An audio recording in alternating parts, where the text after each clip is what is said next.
Maligayang pagbabalik, mga kapwa ko traveler. Samahan niyo ako sa ating virtual na paglalakbay sa nakakaakit na lugar ng South Korea. Hamandang mabigani sa mayamang kasaysayan, makulay na kultura, at nakamamanghang tanawin.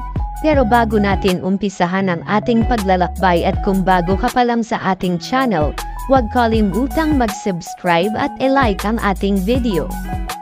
Halina't ating tuklasin ang 10 nakakamanghang bagay tungkol sa South Korea.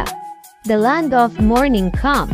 Kilala ang South Korea bilang Land of Morning Calm dahil sa payapa at tahimik na kapaligiran na bumabalot sa bansa.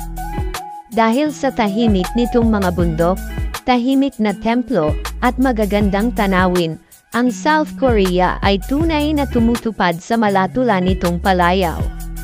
Isipin na nagising ka sa